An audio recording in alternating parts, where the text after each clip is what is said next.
As a child, he grew up doing mathematics and was perplexed by anomalies that didn't make sense to him, even the rules for Scrabble and Monopoly.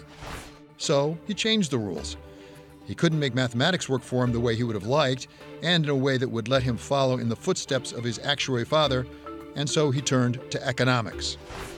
Richard Thaler got his PhD at the University of Rochester, where he went on the faculty, until he discovered the work of Danny Kahneman and Amos Tversky and made his way to Stanford to study with them. This led him to new ways of using economics to explain the way people actually behave, rather than how theory says they should. And so Thaler once again changed the rules to make sense to him, and in the process revolutionized the entire game of economics, putting behavioral economics on the map and winning a Nobel Prize in the process. On Bloomberg Big Decisions, Richard Thaler. Richard Thaler, welcome to Bloomberg Big Decisions. Thank you. What drew you to economics? You know, like many economists, I started out doing things like math and physics and realized I wasn't good enough in math to do those things. And then you sort of work your way down, and economics was about the right level of difficulty for me. My father was an actuary, and I wasn't good enough in math to do that either. So economics. So was your father a better mathematician than you were? Oh, yeah. And he was greatly disappointed that I didn't follow in his footsteps. But economics, by the time you got into it, it was econometrics, a lot of it, wasn't it? Why did you want to go in even if you weren't enamored of mathematics itself? Oh, I mean, I was pretty good in math, not good enough to be a mathematician, or not good enough to be a mathematical economist, although I didn't realize that when I was an undergrad. It's like, a baseball player that's a pretty good hitter until he sees a major league curveball. So when you get to graduate school, you learn there are people better than you in various aspects of it. And it was never clear I was a great economist. So I had to invent a different kind of economics that I was good at and nobody else was. If we went back to the time you were in high school and we interviewed your mother, who was a teacher, as I understand it, and your father, as you mentioned, actuary, what would they have said you'd end up being?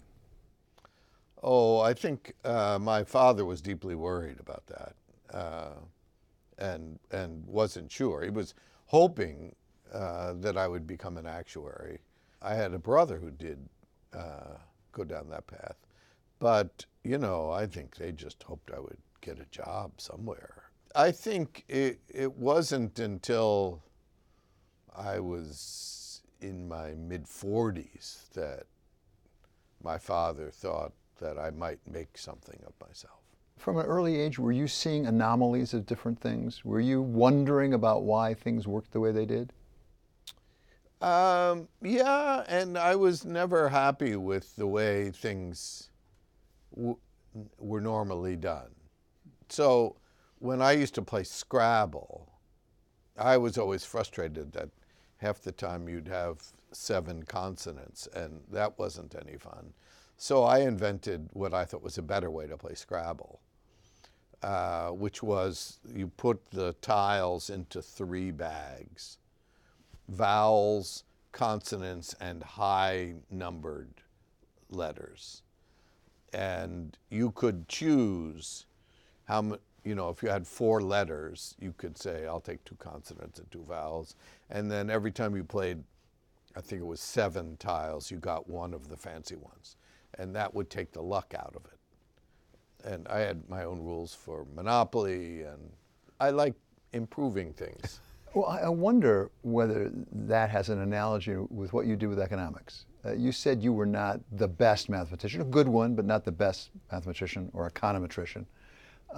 Did you sort of reinvent the game to fit you? I don't think I thought of it that way at the time, but I think looking back, I created a way of doing economics that I was good at, and that was lucky. Because if I hadn't stumbled onto that, I might have been a mediocre labor economist. So you first started teaching actually at University of Rochester, I believe, when you got your PhD. And then you went to Cornell Business School. Why Cornell? So a couple of years after starting teaching, I had discovered these two psychologists, Amos Tversky and Daniel Kahneman, who were over in Israel teaching at Hebrew University.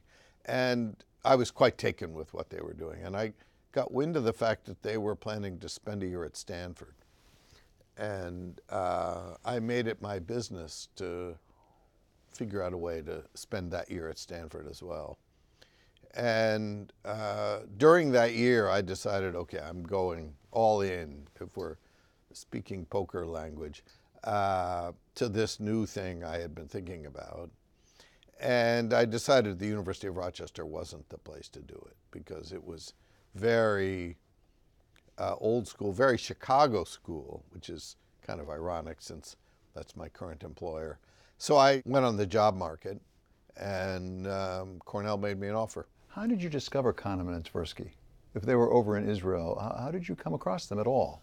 Yeah, I say it's my greatest discovery. Others claim they existed before that, but it was luck. I went to a conference and met one of their students. And he said, you know, you ought to read this stuff written by my advisors. And I went back, went into the library, found a whole new section of the library for me. I think I spent a whole afternoon reading 6 or 7 of the articles they had written at that point, and a big light bulb went off. And the big light bulb was that we all know people make mistakes. The big insight they had was that the mistakes are predictable. And all of a sudden, that made what I wanted to do feasible. To go back to baseball, if there's a sinker ball pitcher, how does he earn a living? He earns a living by fooling professional hitters because the ball suddenly dips unexpectedly. Now, even though they've seen it 100 times, they keep getting fooled by that. So that's a systematic mistake. And I've kind of spent my life studying systematic mistakes. How far does behavioral economics go? Well, you know, we don't know how far it goes.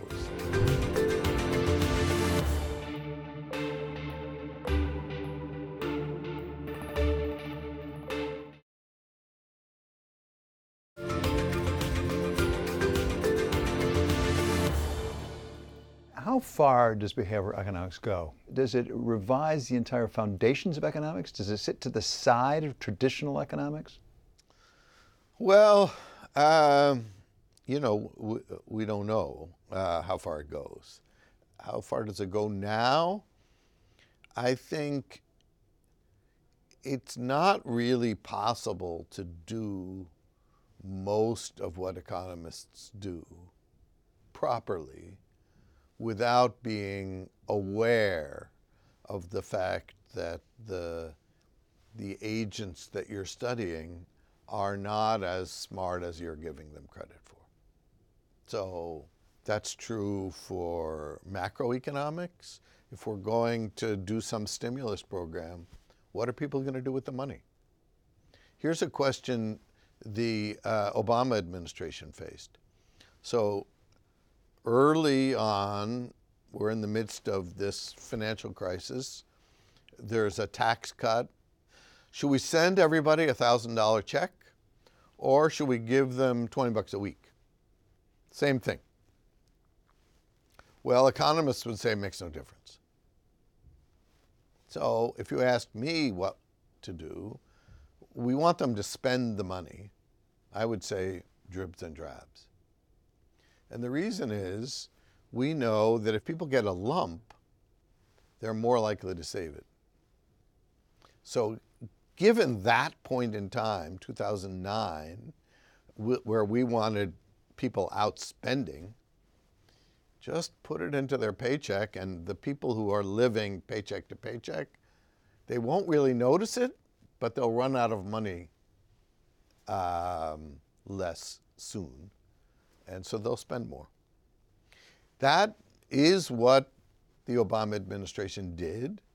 I think it was the right thing to do economically and probably the wrong thing to do politically because nobody noticed it. Behavioral economics potentially is a powerful tool to anticipate people's behavior and, frankly, to manipulate it to some extent. How do we make sure that it's used for good and not for ill? When you say what people should do, who's deciding the should in that sentence? Yeah. So when people ask me to sign a copy of my book Nudge that I wrote with my friend Cass Sunstein, I always sign it Nudge for Good, which is a plea because I know the same tools can be used for good or evil. And there's evil nudging. I've coined a term for that. I call it sludge. Here's an example. When my book Misbehaving came out, I got an email from my editor saying, "Oh, your first review is out." And he sends me a link. And it was a London newspaper that has the tightest paywall in the business. So I click on this link, and all I get is the front page offering me a deal, a trial subscription for just £1. I could have a 30-day subscription. And I said, well, I'm willing to pay £1 to read the first review of my book, although smarter friends would say never read any of the reviews. But then I said, wait a minute, maybe, I wrote that other book. Maybe I should read the fine print. So I keep reading and I see, if you want to cancel, you have to give them 14 days notice. So this 1 month trial for £1 was actually a 2-week trial. And to cancel, you couldn't do it online. You had to call London, not on a toll-free line, and in London business hours. And so at that point I knew this would be a lifetime subscription for me at £37 a month or something like that. So I emailed my editor back and said, you subscribe. B.F. Skinner, I believe, wrote that positive reinforcement's always more powerful than negative reinforcement. Nudge strikes me as positive reinforcement. Why is it our society almost always goes to the negative? I don't know that I would agree with that characterization. We know there's something called loss aversion, and that losses hurt about twice as much as gains feel good. And here's an illustration of that.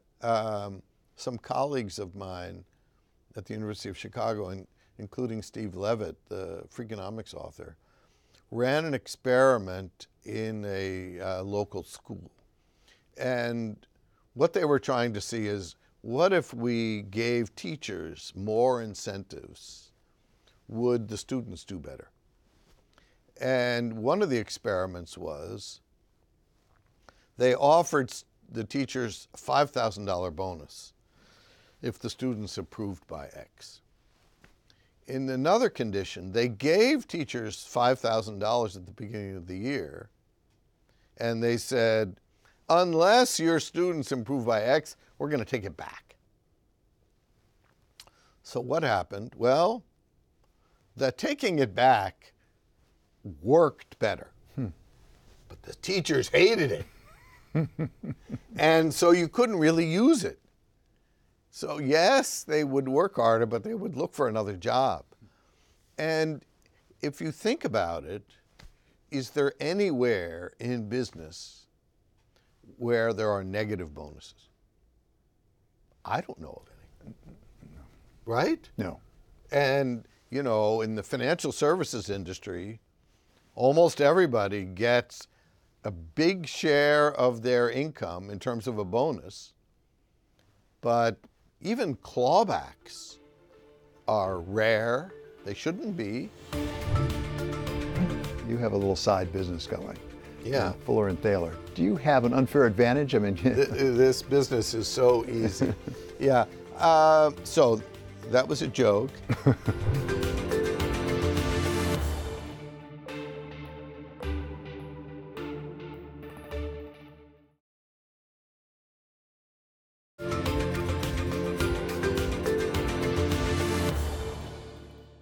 let's apply behavioral economics to some current problems that we face.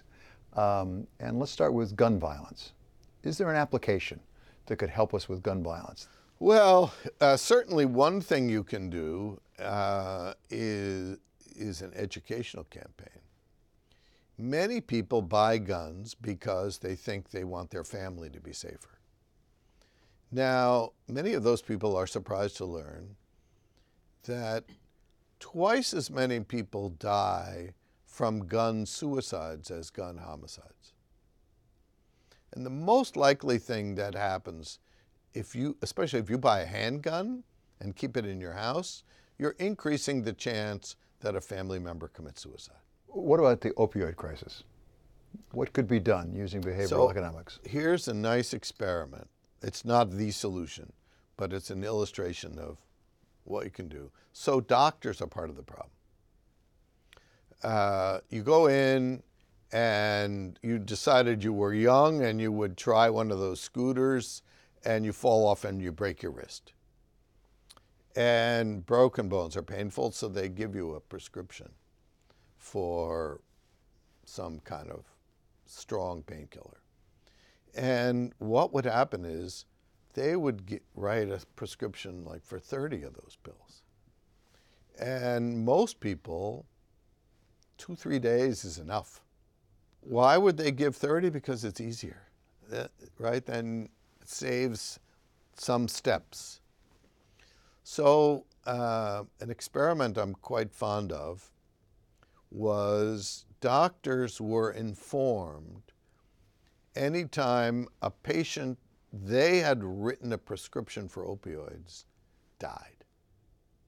Might be a year later, it might be 2 years later. Doc just wanted you to know, well, those doctors, the quantity of prescriptions they wrote dropped dramatically. So feedback, you want to teach people, give them feedback.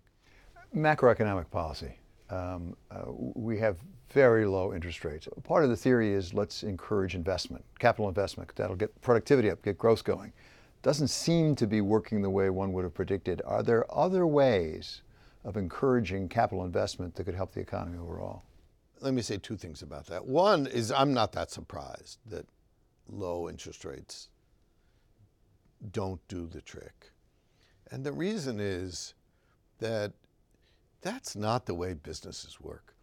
If you're deciding to start suppose Mr. Bloomberg is deciding on some new venture.